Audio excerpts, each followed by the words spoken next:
Hello, friends, and we are back. Welcome to another episode of the RobCast, and this is episode 100 and something, and I'm coming to you from the back house in Los Angeles, California. And today I have the added joy, which is also a distraction, which is a fantastic distraction. Kristen Bell is at work in the backyard planting something. Every once in a while, she gets out her gardening tools, implements, weapons, the little clippers and the little mini shovel. And she's a desert woman. She came from Arizona, so there's some cactus in the backyard. And she just moves them around. She fusses with them. She makes them look cool. So she has been walking back and forth. I have seen a couple of, and we have some very cool, odd-shaped plants. Dr. Seuss-ish is what we said to the landscape person.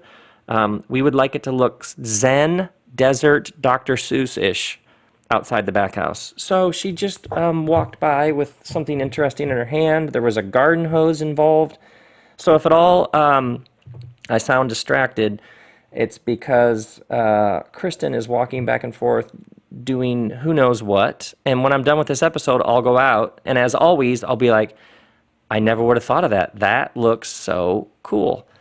So we got that going on. And probably a year ago, I started doing RobCast episodes about wisdom, about the wisdom tradition. Because wisdom is different than IQ. Wisdom is different than what you can find on a Google search. Wisdom is different than your SAT score or where you didn't or did go to college. Wisdom is something else. And we need wisdom more than ever. And as more people appear to be losing their minds, are you with me on this? We need more people who aren't losing their minds, who are grounded and centered in something bigger than themselves and have a civility and a calmness to them. So I'm going to keep going with this wisdom series. Might be another year. Who knows? And this episode is called Wisdom, She's All Around You. Because in the ancient tradition, wisdom was understood to be a woman. She's understood to be personified as a woman. And of course, obviously, need me say more. But I should tell you about all kinds of things that are happening. Okay, so the first thing I need to tell you about is something to say, because I'm so happy with how this turned out. Over the past couple of years, I've been doing these 2-day events for communicators, like how to give a talk, how to memorize a talk, how to take a bunch of ideas and string them together, how to take a story and tell it in a way that it conveys whatever it is you're hoping to convey. And so I took all of my best content from that and I recorded it here in the back house. Turned out it was 7 hours and 45 minutes long. And then we put that audio, the Something to Say audio, on my site. And you can get it, and it's we're doing the Radiohead model. Pay whatever you want. Come on. How thrilled am I about that? So happy to be able to make this available to you. So there's the Something to Say audio, which is now up, my very best content on sort of the art of communicating. And then we put up one, for October, we put up a Something to Say workshop, which is where a smaller group of people come here to LA to the improv lab, and I'll work with you on whatever you're working on. So I'll give you more content that wasn't in Something to Say, and then I'll work with you on whatever talk, message, speech, lesson, book, whatever it is you're working on. And I've done a little bit of this in the past, and it was so much fun. The October Something to Say workshop filled up right away. So we are offering a second one, and it's in November, and would love to see you there. All that. And this is like serious. This is like serious. I want to help you go pro. You know what I'm saying? This is like serious workshop level. I'll be giving you exercises to do. We're going to work. It's going to be fantastic. So that's in November. All that info is at robbill.com. And then a number of you have been very vocal about how the 2-day events in Los Angeles, that's nice, but you would like a two-day event in an Eastern time zone. And you've been like, it's just too far to go, but if there was one in the Eastern time zone, you'd be there in a heartbeat. Well, my friends, I have listened. So November 13th and 14th, 2 days in Nashville. I'll be at a club in Nashville doing a 2-day event. I'll be talking about growth, change, evolution, stages of consciousness, expanding awareness, all the big, itchy topics that keep us up, that have us all fired up. So all of that info for my first 2-day Nashville event will be at robbell.com. And then, what else should we talk about? Oh, last year I did an event at Chopra Center. I did a teaching, and then Deepak Chopra and I did a session together, and that guy is funny. He's brilliant and amazing, but he's also really funny. And then I did an interview with the people from Chopra Center, and they took all of that and turned what I said into a class. Because one of the things I was talking about is, how do you know when to leave and when to stay? Should I stay or should I go? How do you know when one season is ending and a new season is beginning? How does that work? What about when you're in between? So they took all that and created a course called Taking the Leap with Rob Bell. And if you want to take that online course, you can find it at chopra.com. And then somewhere in that process, they're going to ask for a promo code to make it cost way less money. And you know what the promo code is, right? You know when it says, like, do you have a promo code or a discount code? You know what you type in there. Come on now. Say it with me. So good. So that's it. SOGOOD. That's the promo code at chopra.com for the Rob Bell class. And please tell me you're laughing already about that. And then, one more thing. Largo shows. You seriously, my friends, you got to see a Largo show. You got to come here and you got to see Largo. And we have so much fun. And I'm doing October 4th. I'll be doing Largo shows this fall, but the first one is October 4. And I'm doing this whole new thing on how to live from your soul. What's it mean to have a soul? And what is the relationship between soul and curiosity? And, oh man, so much fun. So there are all sorts of things that are happening, and would love to see you at any one of those. And now we should talk about wisdom, should we not? Because we need more people to be entering into the wisdom tradition than ever, because we're facing big challenges here. Are you with me on this? So, first, in the wisdom tradition, wisdom is personified as a woman. Here from Proverbs chapter 1, out in the open, wisdom calls aloud. She raises her voice in the public square. On top of the wall, she cries out. At the city gate, she makes her speech. So in the wisdom tradition, wisdom is a she, and she's always talking to you. She's always calling out. She's not hidden over in a corner, leaving you to just wander through life, bumping into things in the dark. But she's literally walking down the middle of the street shouting. So this is huge, because for many people, spinning, stressing, nerves frayed, reacting to whatever's coming your way is the norm. But in the wisdom tradition, it's a calm, grounded, centered way of living in which you live with the assumption that in every situation, wisdom is right there talking to you, calling your name, shouting to you, whispering to you. Do you see how this shift can change everything? You don't need to live consumed with fear. You don't need to live consumed with anxiety, with stress, with worry. You can live in a grounded, centered way in which whatever it is that comes your way. See, there is your response to whatever it is that comes your way. And there's your very normal human response: anger, doubt, rage, a sense of betrayal, loss, joy, hope, euphoria, peace, love. There are your responses to things, which are totally normal. And we don't want to stuff those. We want to repress those. So you have to respond however you respond. But the wisdom tradition is about, on the heels of whatever that response is, or within that response, you live with the assumption, okay, all right, so what is there to learn here? What's going on here? Or as my therapist a therapist I went to for years, the beloved Dr. B would always say to me, what's the next right thing to do here, Rob? So I'd be like, well, yeah, but what about next year? If he'd be like, hold on, what's the next right thing to do? What's the next right thing to do? Yeah, but what if they, or what, no, we're not talking about what might happen. We're not talking about 2 years from now. We're not talking about this hypothetical.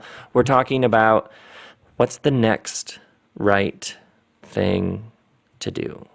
So the book of Proverbs, it begins with the Proverbs are for gaining wisdom and instruction, for understanding words of insight, for receiving instruction in prudent behavior. And I did an earlier episode on the word prudent because that English word's a bit neuter. You know what I mean? Prudent. Who wants to be prudent? But prudent actually is this very subtle Hebrew word that actually means like subtle and nuanced.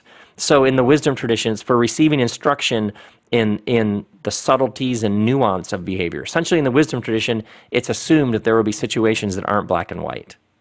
There will be situations that are morally ambiguous. There will be situations where it's not clear. If you do this, then you're going to miss this. But if you do that, you're going to miss that. You know what I'm talking about? It's called living in the real world. And so in the wisdom tradition, it's never just this sort of blind fundamentalism that's like, well, just, it's very clear. There are times when it's real fuzzy. It's opaque. It's ambiguous. And so wisdom is about listening in those moments and making the distinctions, parsing out what's the next right thing to do. It literally says for doing what is right and just and fair. See, wisdom isn't a head game. Wisdom isn't about how many facts you can memorize. Wisdom is about knowing what the next right thing to do is. For giving prudence to those who are simple, knowledge and discretion to the young. Let the wise listen and add to their learning. And let the discerning get guidance. I love this phrase, add to their learning. Because all this calls into question how you understand the world that we live in.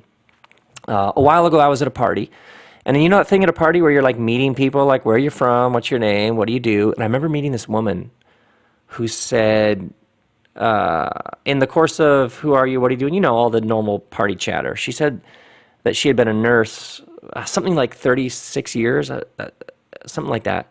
And she said, and then I just recently retired. Now, normally at a party, you meet someone, you're a nurse for 36 years, okay. Next, anybody want a drink, right? Because I asked her, oh, really? Did you work at the same hospital for 36 years?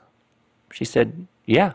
I said, was there a day that was your last day at the hospital? She's like, yeah. She looked at me like, who is this guy?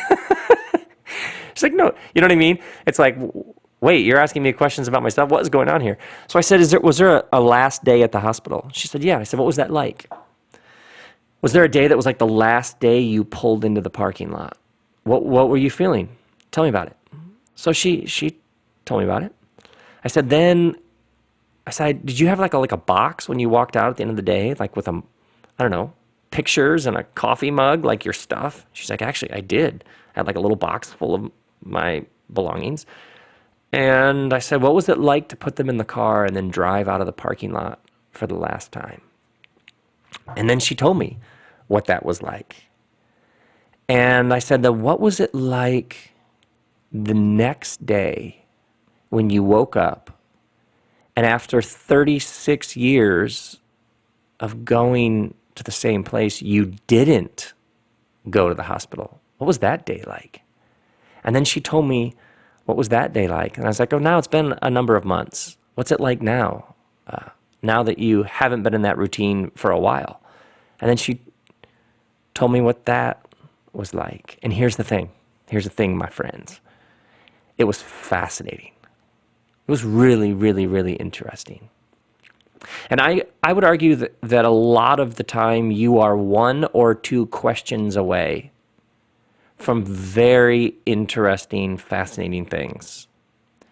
But what happens is we just skip right on by it. You know, in the mystic tradition, they talk about the bush is always burning.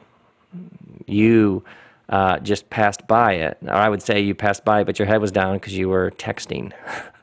Bush is always burning. Yeah. The problem isn't that the world is boring. The problem is that we stop after one question at a party.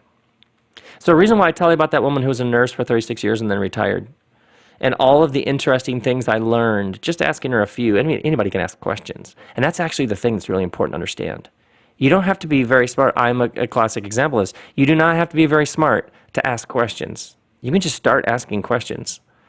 And there's a world of interesting insight and understanding just below the surface of most interactions.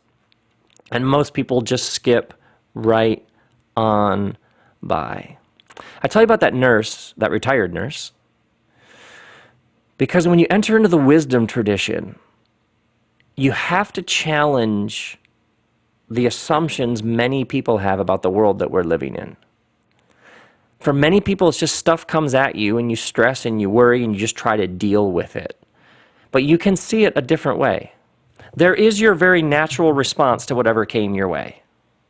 And you're angry, just, of course, you got some anger. You need to vent. You need to express it, fine. You need to express it. That's totally normal and that's totally central to being human, and we don't want to repress or deny, because if you stuff it down, then it will haunt you in other ways, which you've heard me talk about 1,000 times. But then there is the second thing.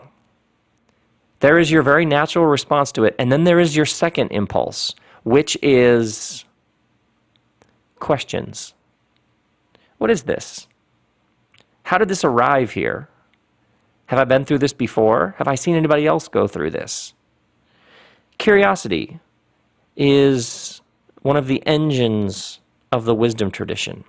And so what it says then in Proverbs, it says, let the wise listen and add to their learning. And here's one of the problems of the modern world.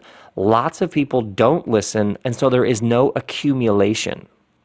Nothing is building on anything else. And the idea behind wisdom is that you would listen, you would ask questions, you would notice patterns, you would hear people say very interesting things, and then the next time something came your way, and you would lean in and you would listen, and you would receive instruction, and that would add to the previous wisdom, and you would get what's called an accumulation. And the problem is, lots of people go through all sorts of things. They've been to hell and back, and they haven't learned a thing because they haven't been asking questions. Do you know anybody who went through something and they're still complaining about it? They're still the victim. It's like you meet up with them 18 months later, and they're still telling stories about how they're a victim. They're still blaming. They're still giving other people power over their joy. They're still venting, and they don't have any questions. How did it happen? What did I learn? What will I do differently next time? Lots of people are spinning, and they're stressed and anxious, and they're a wreck, because each time they go through it, it's like they're going through it the first time. There has been no accumulation. The problem with complaining is energy spent that you could have spent asking questions. The problem with blaming other people and blaming them 2 months later and 2 years later is that blaming takes energy, and it's energy that you could spend asking questions. What did I learn? What will I do differently? How do I recognize it the next time it comes around? Needy, draining people rarely have questions. Because if you have questions and you're curious, then you've entered into the accumulation of wisdom. And you probably won't be as needy as draining as you used to be. Come on, are you with me on this? The problem with lots of people who are complaining and needy and draining is they don't have any curiosity. And curiosity and complaining are two fundamentally different postures. And so the idea is that you learn to listen to wisdom because she's always speaking to you. And so in every situation, obviously you respond however it's normal and healthy and natural to respond, but then your radar goes up, your ears are opened, and you tilt your head in the direction of wisdom because you know she's saying something to you. She's got to be speaking. She might be just walking down the middle of the street with a bullhorn, or she might just be quietly whispering to you in the middle of the night, but she's always talking. Do you see how this changes everything? And so if I had one goal for this episode is to help you see there are these two postures to life. And if you can move from the one, if you can see them as energetic postures, then it just changes everything. Because whatever it is you're going through, you're like, oh, interesting. I wonder what I'm going to learn in this. I wonder what wisdom will be hiding in the midst of this awful thing. Now, it's also interesting because in the wisdom tradition, they talk a lot about prudence, which is about subtlety and nuance. Accumulation is actually fairly sophisticated. It's what happens when you are paying close attention to your own experience. You are asking questions about your own experience with the assumption that there is wisdom there for you to gain that will then be added to previous wisdom you've accumulated to make you more wise and to make you more grounded and centered and full of joy. Now, the temptation of fundamentalism, which in the wisdom tradition is called the fool or the simple. The temptation is to let someone else do your wisdom gathering for you. Do you see how many systems are built around somebody who says, no, don't worry about it, I got it covered. I'll tell you what to do. I'll tell you what to think. I'll tell you what to consume. I'll tell you where to go, which means I'll tell you what not to read. I'll tell you what not to listen to. I'll tell you where not to go. And lots of systems are actually guilty of hijacking the very absolutely necessary process of wisdom accumulation. Somebody somewhere says, I'll do it for you. Or have you ever encountered somebody who, or maybe it's you, who you find yourself saying in the face of facts and reality and truth, you found yourself saying, yeah, well, I don't know, because I was always taught, which was, somebody told me this is the wisdom on this, but now I am facing something that is forcing me to rethink it. And you either double down on the previous view, dig in your heels, and plug your ears and say, I will not be open to this, or you say, oh, this is what the wise do. The wise listen, and they let it accumulate. By the way, have you ever been talking to somebody and they're spouting off, and suddenly you realize that they're totally quoting somebody else and that they actually have no idea what they're talking about? It's like they took the wisdom of somebody else and then they cut and pasted it into their own browser. You know what I'm saying? And they don't have actually any idea what they're saying, but it just sounds right because whoever said it, that they're taking it from, said it really confidently. The wisdom tradition is about each of us owning our own path and our own accumulation of wisdom. Yeah. I know. You see how this posture, if you can move from passivity to curiosity, sometimes also, it isn't just letting somebody else do thinking. Sometimes what happens is somebody is taking a truth that previously worked and they're ramming it into place, but it doesn't fit. It's a different situation. So it requires new understanding, new insight, new subtlety, new discretion. And yet what happens is the person is taking old wisdom and just saying, well, that worked before. So this is why in the beginning of Proverbs it talks about understanding, wisdom, listening, accumulation, subtlety, prudence. It's assumed that part of wisdom is knowing, oh, interesting, I've been here before, and yet I haven't been here before. So I'm going to draw on this accumulation, but I'm also going to be open to the fact that this new situation might demand new thinking and new plans and new actions.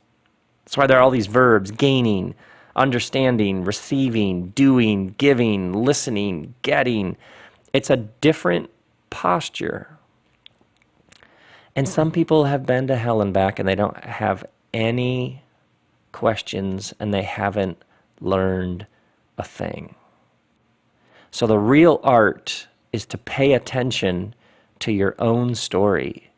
Interview yourself about your own story. What did I learn? What did it teach me? What was true there? It's a particular posture and energy in which you learn that you never stop figuring it out. We'll shoot to one more thing about the paradox. There's a paradox in the accumulation of wisdom, which is this is new and this is old. It's when you find yourself in a new situation, a new stress, a new obstacle, a new incredibly obnoxious, draining, toxic person in your life. You find yourself in a new situation that's demanding new wisdom. What is the next right thing to do here? Oh my word, I have no idea. It's going to take a little bit of reflection, a little bit of work, a little bit of wisdom gathering. This is new. And yet also the paradox is this is old. I am going to draw on all kinds of wisdom that I accumulated. No one has ever encountered this, and I am not the first to be encountering this.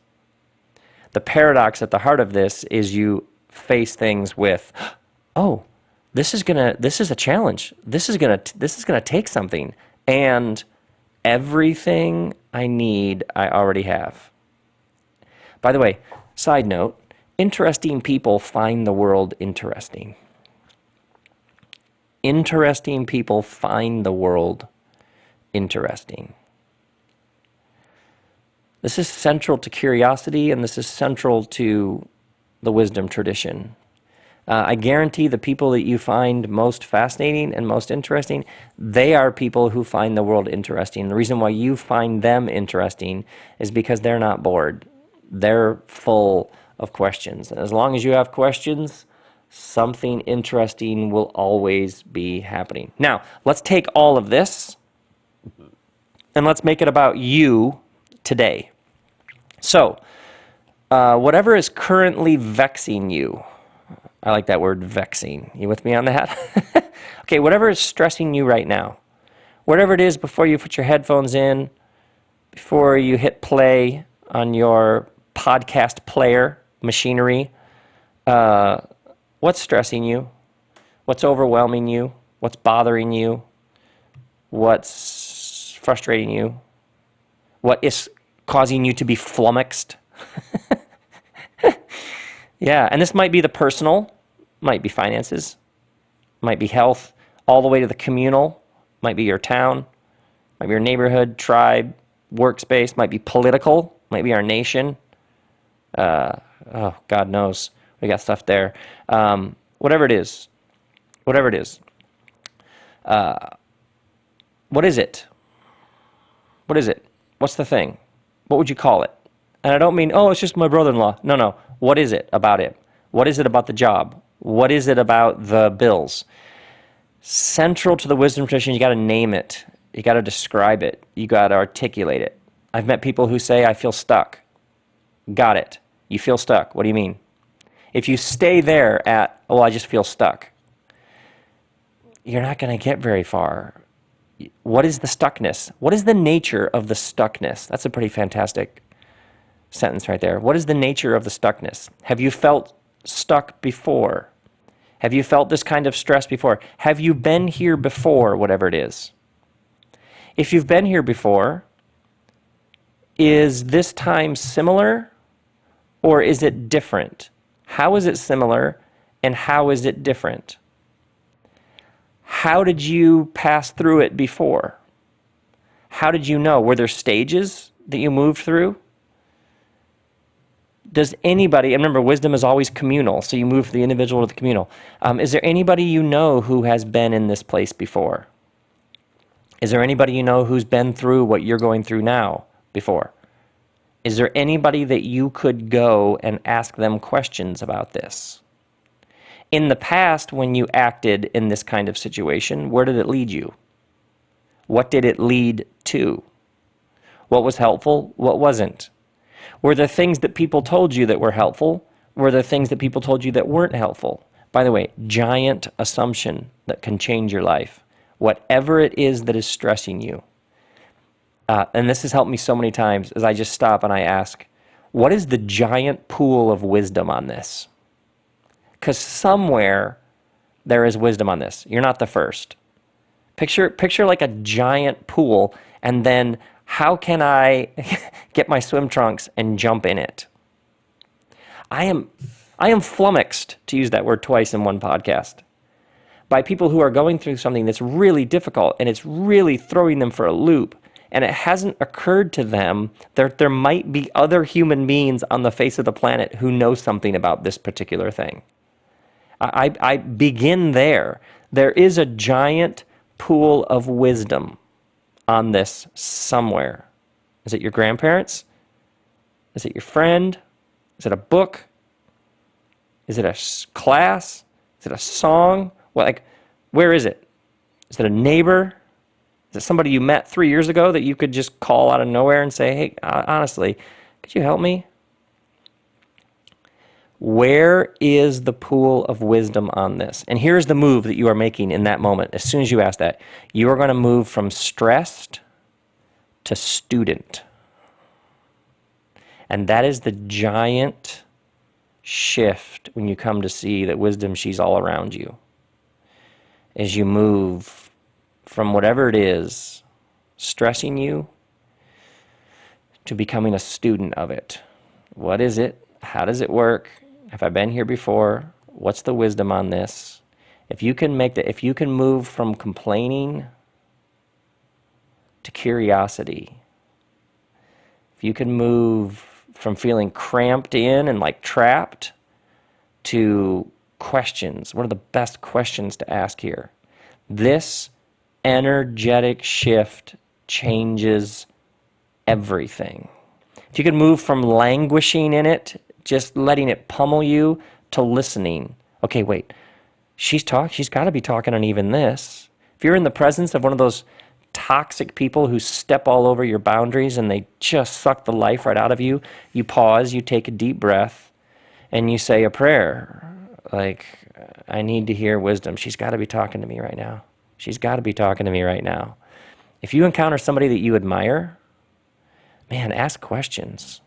I literally will pull out a notebook and write things down in the person's presence. Because you got to move to being a student. Life, by the way, is so much more fun and interesting that way. Is it marriage? Is it business? Do you feel stuck? Is it raising kids? What is it? Is it trying to launch a new endeavor? Is it trying to deal with chronic pain? I met recently a doctor who's one of the world experts on chronic pain.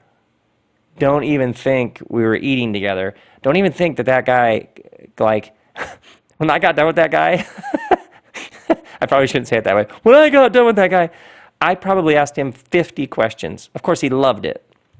You wouldn't believe it, by the way, how much people love it when you ask them questions about their experiences and expertise, whether it's a doctor who's an expert on something or whether it's somebody who went through some suffering. And see, the thing is, if you've gone through some horrific suffering, it's sometimes you're just carrying it around like, what do I do with this? It's one of the giant questions with pain and suffering. What do I do with this? But when somebody starts asking you questions about how you survived it, how you got through it, how you made your way through it, you're just asking them questions because you need help, but you have no idea what kind of healing it might be instigating within them. Because suddenly they're taking this load they've been carrying around and they're telling you their story and they're sharing it. You have no idea how much you may be helping their healing. You have no idea. You have no idea. But whatever it is, there is a giant pool of wisdom. There are people who have something to give you on it, whatever it is. So, stop people. Ask them to repeat what they just said. Ask a follow-up question. Ask another follow-up question. Be a student. It's so much more interesting than anybody realizes. Yeah, because wisdom, she's all around you.